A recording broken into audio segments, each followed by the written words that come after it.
Hi hello ನಮಸ್ಕಾರ. ನಾನು ನಿಮ್ಮ ಪ್ರೀತಿಯ ಮ್ಯಾಥ್ಸ್ ಗುರು. ಇವತ್ತಿನ ವಿಷಯ ಏನಪ್ಪಾ ಅಂದ್ರೆ ವೃತ್ತಗಳು ಭಾಗ 3. ಕಳೆದ ತರಗತಿಯಲ್ಲಿ ವೃತ್ತಗಳು ಅಂದ್ರೆ ಅಲ್ಲಿ ಬರುವಂತ ಡೆಫಿನಿಷನ್ ನೋಡಿದ್ವಿ. ಅದೇ ರೀತಿ ಒಂದು ಸ್ವಲ್ಪ ಎಕ್ಸಾಂಪಲ್ ನೋಡಿದ್ವಿ. ಈ ಭಾಗದಲ್ಲಿ ಒಂದು ಸ್ವಲ್ಪ ಹೇಳಿಕೆಗಳನ್ನ ತಿಳಿದುಕೊಳ್ಳೋಣ. ಒಂದೇ ಹೇಳಿಕೆ ನೋಡ್ರಿ, ಒಂದು ವೃತ್ತಖಂಡದಲ್ಲಿ ಉಂಟಾಗಿರುವ ಪರಿಧಿ ಕೋನಗಳು ಸಮನಾಗಿರುತ್ತವೆ. ಒಂದು ವೃತ್ತಖಂಡದಲ್ಲಿ ಉಂಟಾಗಿರುವ ಪರಿಧಿ ಕೋನಗಳು ಸಮನಾಗಿರುತ್ತವೆ. ಇಲ್ಲಿ ನೋಡ್ರಿ, ವೃತ್ತಖಂಡ ಅಂದ್ರೆ ಏನ್ ಕಲಿಬೇಕು, ಪರಿಧಿ ಕೋನ ಅಂದ್ರೆ ಏನ್ ಕಲ್ತ್ರೆ ಗೊತ್ತಾಗ್ಬಿಡುತ್ತೆ. ವೃತ್ತಖಂಡಗಳು ಅಂದ್ರೆ ಕಳೆದ ಯೂಟ್ಯೂಬ್ ಕ್ಲಾಸ್ ಅಲ್ಲಿ ವೃತ್ತಖಂಡದ ಬಗ್ಗೆ ಹೇಳೀನಿ. ವೃತ್ತಖಂಡ ಅಂದ್ರೆ ಒಂದು ವೃತ್ತವನ್ನ ಜಾಗದಿಂದ ಸಪರೇಟ್ ಮಾಡೋದು. ಒಂದ ವೃತ್ತವನ್ನ ಜಾಗದಿಂದ ಸಪರೇಟ್ ಮಾಡಂತ ಏನೈತಿ, ಅಧಿಕ ವೃತ್ತಖಂಡ ಆಕೈತಿ. ತಳಗಿಂದ್ರಿ ಲಘು ವೃತ್ತಖಂಡ, ಅಧಿಕ ವೃತ್ತಖಂಡ, ಲಘು ವೃತ್ತಖಂಡ, ಅಲ್ಲಿ ಉಂಟಾಗಿರುವಂತದ್ದು. ಇಲ್ಲಿ ನೋಡ್ರಿ, ಅಧಿಕ ವೃತ್ತಖಂಡದಲ್ಲಿ ಏನೈತಿ, ಪರಿಧಿ ಕೋನಗಳು ಉಂಟಾಗ್ಯಾವ್ರಿ. ಇವಕ್ಕ ಪರಿಧಿ ಐತಿ. ನಾವು ವೃತ್ತದ ಪರಿಧಿ ಇರದ, ವೃತ್ತದ ಪರಿಧಿ ಮೇಲೆ ಉಂಟಾಗಿರುವ ಕೋನಗಳು, ಇವೆರಡೂ ಕೋನಗಳು ಸಮನಾಗಿರ್ತಾವ ಅಂತ ಹೇಳ್ತಾರ. ಇದು ಎಕ್ಸ್ ಆಗಿತ್ತಂದ್ರ ಇದು ಎಕ್ಸ್ ಡಿಗ್ರಿ ಹೊಂದಿರ್ತೈತಿ. ಅಥವಾ ನೋಂದ ಕೋನ ತೆಗಿಬಹುದು ನೀವು, ಎಷ್ಟು ಬೇಕಾದ್ರೆ ಇರ್ಲಿ. ಪರಿಧಿ ಕೋನಗಳು ಏನಾಗಿರ್ತಾವ ಅಂದ್ರ ಸಮನಾಗಿರುತ್ತವೆ. ಪರಿಧಿ ಕೋನಗಳು ಏನಾಗಿರ್ತಾವ್ರಿ, ಎಲ್ಲಾ ಕೋನಗಳು ಸಮನಾಗಿರುತ್ತವೆ. ಈ ರೀತಿ ಒಂದು ಎಕ್ಸಾಂಪಲ್ ನೋಡ್ರಿ, ಕೋನ A E B, angle A E B ಮತ್ತು ಕೋನ ಎ ವೈ ಬಿ ಗಳನ್ನು ಕಂಡುಹಿಡಿಯಿರಿ. ಈ ಎಕ್ಸಾಂಪಲ್ ಕೊಟ್ಟಾರ ನೋಡ್ರಿ. ಇಲ್ಲಿ ಕೋನ ಇದೇನೈತಿ ಎಕ್ಸ್ ಅಂತ, ಇದು ವೈ ಅಂತ, ಅಂದ್ರೆ ಎಕ್ಸ್ ಮತ್ತು ವೈ ಬೆಲೆಯನ್ನು ಕಂಡುಹಿಡಿಬೇಕು ನಾವಿಲ್ಲಿ. ಈ ಪರಿಧಿ ಕೋನಗಳು, ಒಂದು ಕೋನ ಕೊಟ್ಟಂಗ್ರಿ. ಇಲ್ಲಿ ಕೋನ ಡಿ ಎಷ್ಟಾಗೈತಿ, 60 ಡಿಗ್ರಿ ಆಗೈತಿ. ಕೋನ ಡಿ 60 ಡಿಗ್ರಿ ಆಗೈತಿ. ಹಂಗಾದ್ರೆ ನಾವು ಎಕ್ಸ್ ಮತ್ತು ವೈ ಬೆಲೆಯನ್ನು ಕಂಡುಹಿಡಿಯಬಹುದ್ರಿ.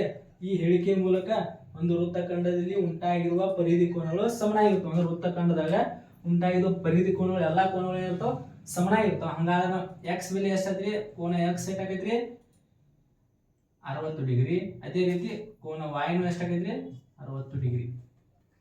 ಅದೇ ರೀತಿ ಇನ್ನೊಂದು ಕ್ವಶನ್ ನೋಡ್ರಿ, ಬಿ ಕೋನ B E C 130, C E D 20 ಆದಾಗ ಕೋನ ಬಿ ಎ ಸಿ ಕಂಡುಹಿಡಿ ಅಂದಾರ. ಕೊಟ್ಟಂತ ಆಂಗಲ್ ಯಾವ್ದು ಕೊಟ್ಟಾರೆ, ಇ ಬಿ ಇ ಸಿ ಕೊಟ್ಟಾರೆ. ಬಿ ಇ ಸಿ 130 ಕೊಟ್ಟಾರು. ಅದೇ ರೀತಿ ಇ ಸಿ ಡಿ ಎಷ್ಟು ಕೊಟ್ಟಾರೆ, 20 ಡಿಗ್ರಿ ಕೊಟ್ಟಾರೆ. ಇ ಸಿ ಡಿ ಈ ಕೋನ ಕೊಟ್ಟಾರೆ ಎಷ್ಟೇ, ಇದು 20 ಡಿಗ್ರಿ ಅಂತ ಕೊಟ್ಟಾರೆ. ಹಂಗಾದ್ರೆ ನಾವು ಯಾವ ಕೋನ ಕಂಡುಹಿಡಿಬೇಕು, ಈ ಎ ಕೋನವನ್ನ ಕಂಡುಹಿಡಿಬೇಕಾದ್ರೆ ಆಗೈತ್ರಿ. ಬಿ ಎ ಸಿ ಕಂಡುಹಿಡಿಬೇಕು. ಹಂಗಾದ್ರೆ ನಾವು ಈ ಕೋನವನ್ನು ಕಂಡುಹಿಡಿದೀವಿ ಅಂದ್ರ, ಇವನ್ನೆಲ್ಲ ಇವ್ ಕೊಟ್ಟಂತ ಸಂಗತಿಯನ್ನು ಯೂಸ್ ಮಾಡ್ಕೊಂಡು ಈ ಕೋನ ಕಂಡುಹಿಡಿದ್ರೆ ಈ ಕೋನ ಈ ಕೋನ ಸಮವಾಗಿರುತ್ತೆ. ಯಾಕಂದ್ರೆ ಒಂದು ವೃತ್ತಖಂಡದಲ್ಲಿ ಉಂಟಾಗಿರುವ ಪರಿಧಿ ಕೋನಗಳು ಸಮವಾಗಿರ್ತಾವ. ಹಂಗಾದ್ರೆ ಈ ಕೋನವನ್ನು ಕಂಡುಹಿಡಿಯೋಣ. ಹಂಗಾದ್ರೆ ಫಸ್ಟ್ ಏನ್ ಮಾಡ್ಬೇಕಂದ್ರ, ಇದು ನೋಡ್ರಿ, ಬಿ ಡಿ ಒಂದು ಸರಳ ರೇಖೆ ರೀ. ನೋಡ್ರಿ, ಬಿ ಡಿ ಒಂದು ಸರಳ ರೇಖೆ. ಬಿ ಡಿ ಒಂದ್ರ ಸರಳ ಕೋನ ಉಂಟಾದ್ರ ನೋಡ್ರಿ, ಹಂಗಾದ್ರೆ ಈ ಕೋನ 130 ಆಗಿತ್ತಂದ್ರ ಇವೆರಡೂ ಕೋನಗಳ ಮೊತ್ತ ಎಷ್ಟು ಇರುತ್ತೆ, 180 ಇರುತ್ತೆ. ಹಂಗಾದ್ರೆ 180 130 ಕಳೆದ್ರೆ ಈ ಕೋನ ಎಷ್ಟು ಉಂಟಾಗೈತ್ರಿ, 50 ಡಿಗ್ರಿ ಆಕೈತ್ರಿ. ಹಂಗಾದ್ರೆ ಇದೊಂದು ತ್ರಿಭುಜ ಕಾಣದ್ರಿ. ನಿಮ್ಗ ತ್ರಿಭುಜ ಯಾವ್ದ್ರಿ, ತ್ರಿಭುಜ ಇ ಡಿ ಸಿ ಕಾಣದ್ರಿ. ಇ ಡಿ ಸಿ ಅದರಲ್ಲಿ ಒಳಕೋನಗಳ ಮೊತ್ತ, ತ್ರಿಭುಜದ ಒಳಕೋನಗಳ ಮೊತ್ತ 180 ಡಿಗ್ರಿ ಆಗಿತ್ತು. ಅಂದ್ರೆ ಕೋನ ಇ ಪ್ಲಸ್ ಕೋನ ಡಿ ಪ್ಲಸ್ ಕೋನ ಸಿ ಈಕ್ವಲ್ ಟು 180 ಡಿಗ್ರಿ ಆಕೈತ್ರಿ. ಹಂಗಾದ್ರೆ ಕೋನ ಇ ಎಷ್ಟೈತ್ರಿ, 50 ಡಿಗ್ರಿ. ಡಿ ಡಿ ಕೋನ ಕಂಡಿಬೇಕು, ಅದ ಕೋನ ಆಸ್ ಇಟ್ ಇಸ್. ಸಿ ಕೋನ ಎಷ್ಟೈತ್ರಿ, 20 ಡಿಗ್ರಿ. ಸಿ ಕೋನ 20 ಡಿಗ್ರಿ, 180 ಕೂಡಿಸಿದ್ರೆ 70 plus D equal to 180 degree. ಹಂಗಾದ್ರೆ ಕೋನ ಡಿ ಎಷ್ಟಾತ್ರಿ, 180 ಮೈನಸ್ 70 ಆದ್ರಿ. ಹಂಗಾದ್ರೆ ಕೋನ ಡಿ ಎಷ್ಟು ಸಿಕ್ತ ನಮ್ಗೆ, 110 ಡಿಗ್ರಿ. ಹಂಗಾದ್ರೆ ಇದು ಎಷ್ಟಾತ್ರಿ, ಕೋನ ಡಿ ಎಷ್ಟಾತ್ರಿ, ಈ ಕೋನ ಡಿ 110 ಡಿಗ್ರಿ ಆತ. ಅದೇ ರೀತಿ ಕೋನ ಏನು ಎಷ್ಟಾಗೈತ್ರಿ, 110 ಡಿಗ್ರಿ ಆಗೈತಿ. ಯಾಕಪ್ಪ ಅಂದ್ರ ಒಂದೇ ವೃತ್ತಖಂಡದಲ್ಲಿ ಉಂಟಾಗಿರುವ ಪರಿಧಿ ಕೋನಗಳು ಸಮನಾಗಿರ್ತಾವ. ಅದೇ ಆದ ಕಾರಣ ಡಿ ಕೋನ 110 ಆದ್ರ ಎ ಕೋನನು 110 ಡಿಗ್ರಿ ಆಗಿರ್ತೈತಿ. ಅದೇ ರೀತಿ ಇನ್ನೊಂದು ಹೇಳಿಕೆ ನೋಡ್ರಿ, ವೃತ್ತದಲ್ಲಿ ಸಮನಾಗಿರುವ ಜಾಗಗಳು ಕೇಂದ್ರದಿಂದ ಸಮನಾದ ದೂರದಲ್ಲಿ ಇರ್ತವೆ. ಅಂದ್ರೆ ಏನ್ ನೋಡ್ರಿ, ವೃತ್ತದಲ್ಲಿ ವೃತ್ತದ ಕೇಂದ್ರ ಬಿಂದು. ನೆಕ್ಸ್ಟ್ ನೋಡಿ, ವೃತ್ತದಲ್ಲಿ ಸಮನಾಗಿರುವ ಜಾಗಗಳು ಅಂದ್ರ ಯಾವ್ದ್ರ ಎರಡು ಸಮನಾಗಿರುವ ಜಾಗಗಳು, ಇದೊಂದು ಜಾರಿ, ಇದೊಂದು ಜಾರಿ. ಅದ ಅರ್ಥ ಏನಂದ್ರ ಎ ಬಿ ಒಂದು ಜಾರಿ, ಸಿ ಡಿ ಒಂದು ಜಾರಿ, ಇವೆರಡೂ ಸಮನಾಗಿದ್ವು ಅಂದ್ರೆ ಲೆಂತ್ ಸಮನಾಗಿರುತ್ತೆ. ಅಂದ್ರೆ ಅದ್ರ ಅಳತೆ ಏನಾಗಿರ್ತಾವ, ಸಮನಾಗಿರ್ತಾವ. ಎ ಬಿ ಎಷ್ಟು ಇರುತ್ತೆ ಅಷ್ಟೇ ಇರುತ್ತೆ, ಅಂದ್ರೆ ಸಿ ಡಿ ಇರ್ತೈತೆ. ವೃತ್ತದಲ್ಲಿರೋ ಸಮನಾಗಿರುವ ಜಾಗಗಳು ಕೇಂದ್ರದಿಂದ ಸಮನಾದ ದೂರದಲ್ಲಿ ಇರ್ತಕ್ಕ. ಅದರ ಅರ್ಥ ಇಲ್ಲಿ ಹಿಡ್ದ ಇದ್ರ ದೂರ, ಇಲ್ಲಿ ಹಿಡ್ದ ಇಲ್ಲಿ ಇದ್ರ ದೂರ ಏನಾಗಿರ್ತಾವ ಅಂದ್ರ ಇದಕ್ಕೆ ಹೆಸರು ಕೊಡ್ತೀನಿ ಇ ಎಫ್. ಅದರ ಅರ್ಥ ಏನಂದ್ರೆ E O equal to O F ಆಗಿರ್ತೈತೆ ಅಂದಾಗ. ಅದರ ಅರ್ಥ ಏನ್ರಿ, therefore E O equal to O F ಆಕೈತಿ. ನೋಡ್ರಿ, ವೃತ್ತದಲ್ಲಿರುವ ಸಮನಾಗಿರುವ ಜಾಗಗಳು ಎರಡೂ ಸಮನಾಗಿರುವ ಎ ಬಿ ಒಂದು ಸಮ ರೀ, B C D, A B ಸಮ ಸಿ ಡಿ ಆಗಿದ್ವು ಅಂದ್ರೆ ಕೇಂದ್ರದಿಂದ ಜಾಗಿರುವ ದೂರನೂ ಏನಿರುತ್ತೆ, ಸಮನಾಗಿರುತ್ತದೆ. ಅದೇ ರೀತಿ ಇದು ಕಾನ್ವರ್ಸ್ ಅಂದ್ರೆ ಉಲ್ಟಾರೆ, ಕೇಂದ್ರದಿಂದ ಎರಡು ದೂರಗಳು ಸಮನಾಗಿದ್ವು ಅಂದ್ರೆ O equal to O F ಆಗಿತ್ತು ಅಂದ್ರೆ ಇಲ್ಲಿ ಉಂಟಾಗಿರುವಂತ ಜಾಗಗಳು ಏನಾಗಿರ್ತಾವ ಅಂದ್ರೆ ಸಮನಾಗಿರ್ತಾವಂತ ಈ ಹೇಳಿಕೆ ಹೇಳ್ತೈತಿ. ಅದೇ ರೀತಿ ಇನ್ನೊಂದು ಹೇಳಿಕೆ ನೋಡ್ರಿ, ಜಾಕೆ ಕೇಂದ್ರ ಬಿಂದುವಿನಿಂದ ಎಳೆದ ಲಂಬ ರೇಖೆಯು ಜಾವನ್ನು ಅರ್ಧಿಸುತ್ತದೆ. ನೋಡ್ರಿ, ಜಾಕೆ ಕೇಂದ್ರ ಬಿಂದುವಿನಿಂದ ಎಳೆದ ಲಂಬ ರೇಖೆ ಅಂದ್ರ ಒಂದು ಜಾ ಐತ್ರಿ, ಸಿಡಿ ಒಂದ್ ಜಾರಿ.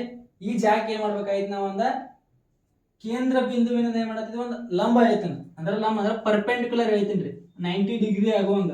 ಇದು 90 ಡಿಗ್ರಿ ಇರ್ತೈತಿ, ಇದು 90 ಡಿಗ್ರಿ ಅಂದ್ರ ಪರ್ಪೆಂಡಿಕ್ಯುಲರ್ ಲಂಬ ರೇಖೆನ ಎಳದ್ರಿ. ಜಾಗ ಒಂದು ಲಂಬ ರೇಖೆನ ಎಳದ್ರಿ. ಹಂಗಾದ್ರ ಜಾ ಏನಕೈತಿ ಅಂದ್ರೆ ಅರ್ಧಿಸ್ತೈತ್ರಿ. ಜಾ ಅರ್ಧಿಸ್ತೈತಿದ್ರೆ ಹೆಸರು ಕೊಡ್ಲಿ, ಎಫ್ ಅಂತ ಹೆಸರು ಕೊಡ್ಲಿ. ಅರ್ಧಿಸ್ತೈತಿ ಅಂದ್ರ ಇದೆಷ್ಟು ಉದ್ದ ಇರೋದಿಲ್ಲ, ಸಿ ಎಫ್ ಎಷ್ಟಾಗಿರೋದಿಲ್ಲ ಅಷ್ಟ ಏನಾಗೈತಿ ಅಂದ್ರ ಎಫ್ ಡಿ ಆಗೈತಿ. ಅರ್ಧಿಸ್ತೈತಿ ಅಂದ್ರೆ ಎರಡು ಸಮನಾಗಿರ್ತಾವಂತ ಈ ಹೇಳಿಕೆ ಮೂಲಕ ಗೊತ್ತಾಗೈತಿ. ಏನ್ ಹೇಳ್ರಿ, ಜಾಕೆ ಕೇಂದ್ರ ಬಿಂದುವಿನಿಂದ ಎಳೆದ ಲಂಬ ರೇಖೆಯು ಜಾವನ್ನು ಅರ್ಧಿಸುತ್ತೆ ಅಂದ್ರೆ ಹೊಡಿತೈತಿ, ಡಿವೈಡ್ ಮಾಡ್ತೈತಿ, ಈಕ್ವಲ್ ಆಗಿ ಕಟ್ ಮಾಡ್ತೈತಿ. ಯಾವ್ದ್ರಿ, ಇದು ಲಂಬ ರೇಖೆ ಈಕ್ವಲ್ ಆಗಿ ಕಟ್ ಮಾಡ್ತೈತಿ ಈ ಹೇಳಿಕೆ ಹೇಳ್ತೈತಿ. ಅದೇ ರೀತಿ ಒಂದು ಕ್ವಶನ್ ನೋಡ್ಬರ್ರಿ, ವೃತ್ತದ ತ್ರಿಜ್ಯ 13 ಸೆಂಟಿಮೀಟರ್. ವೃತ್ತದ ತ್ರಿಜ್ಯ ಕೊಟ್ಟಾಗ ಅಂದ್ರೆ ವೃತ್ತದಲ್ಲಿರುವಂತ ತ್ರಿಜ್ಯ ಆರ್ ಎಷ್ಟು ಕೊಟ್ಟಾನ್ರಿ, 13 ಸೆಂಟಿಮೀಟರ್ ಕೊಟ್ಟಾನ. ಅದೇ ರೀತಿ ಜಾ ಕೊಟ್ಟಾನ್ರಿ, ಜಾ ಎಷ್ಟಾಗೈತ್ರಿ, ಜಾ ಅಂದ್ರ 10 ಸೆಂಟಿಮೀಟರ್. ಅಂದ್ರ ಈ ಕೊಟ್ಟಂತ ಸಿ ಡಿ ಒಂದು ಜಾರಿ 10 ಸೆಂಟಿಮೀಟರ್ ಟೋಟಲ್ ಆಗಿ. ಅದೇ ರೀತಿ ಕೊಟ್ಟಂತ ತ್ರಿಜ್ಯ ಇಲ್ಲಿ ನೋಡ್ರಿ, ತ್ರಿಜ್ಯ ಇಲ್ಲಿ ಹೋದ್ರೆ ಅಷ್ಟೇ ಇರುತ್ತೆ. ಅಂದ್ರೆ ತ್ರಿಜ್ಯ ಎಷ್ಟೈತ್ರಿ, ಇದು 13 ಸೆಂಟಿಮೀಟರ್ ಐತಿ. ಇದು ಹಿಂಗ್ ಹೊಡ್ಕೊಂಡ್ಬಿಡ್ತಾರೆ, ತ್ರಿಭುಜ ಗತಿ ಮಾಡ್ಕೋತೀನಿ. ಇದು 13 ಸೆಂಟಿಮೀಟರ್, ಇದು 13 ಸೆಂಟಿಮೀಟರ್ ಕೊಟ್ಟಂತ ಸಂಖ್ಯೆನ ಬರ್ತೀನಿ. ಏನ್ ಹೇಳ್ರಿ, ವೃತ್ತದ ತ್ರಿಜ್ಯ 13 ಸೆಂಟಿಮೀಟರ್, ಜಾ 10 ಸೆಂಟಿಮೀಟರ್. ಹಂಗಾದ್ರೆ ನೋಡಿ, ನಾ ಇದೇ ತೀರ ಹೇಳಿದ್ವಿ. ಏನ್ ಹೇಳ್ತೈತಿ, ಒಂದು ಕೇಂದ್ರದಿಂದ ಜಾವನ್ನು ಲಂಬ ಎಳೆದ್ವಿ ಅಂದ್ರೆ ಅದೇನಾಗೈತಿ, ಜಾ ಅರ್ಧಿಸ್ತೈತಿ ಅಥವಾ ಜಾಗಳು ಸಮನಾಗಿ ಕಟ್ ಹಾಕ. ಹಂಗಾದ್ರೆ ಇದೆಷ್ಟಾಗೈತ್ರಿ, ಇದಕ್ಕೆ ಡಿ ಅಂತ ಹೆಸರು ಕೊಡ್ನ, ಇದೆಷ್ಟಾಗೈತ್ರಿ 5 ಸೆಂಟಿಮೀಟರ್ ಆಗೈತಿ, ಇದು 5 ಸೆಂಟಿಮೀಟರ್ ಆಗೈತಿ. ಹಂಗಾದ್ರೆ ನಮ್ಗೆ ಒಂದು ರೈಟ್ ಆಂಗಲ್ ಟ್ರಯಾಂಗಲ್ ಫಾರ್ಮ್ ಆಗೈತ್ರಿ. ರೈಟ್ ಆಂಗಲ್ ಅಂದ್ರೆ ಲಂಬ ಕೋನ ತ್ರಿಭುಜ ಉಂಟಾಕೈತಿ. ಅದಕ್ಕೆ ಪೈಥಾಗರಸ್ ಥಿಯರಂ ಹಚ್ಚುನು. ಪೈಥಾಗರಸ್ ಥಿಯರಂ ಹಚ್ಚಿರ ಇಲ್ಲಿರುವಂತ ದೂರ ನಮಗೆ ಸಿಗ್ತೈತಿ. ಹಂಗಾದ್ರೆ ನೋಡ್ರಿ, ಪೈಥಾಗರಸ್ ಥಿಯರಂ ಹಚ್ಚುನು ಒಂದು ತ್ರಿಭುಜ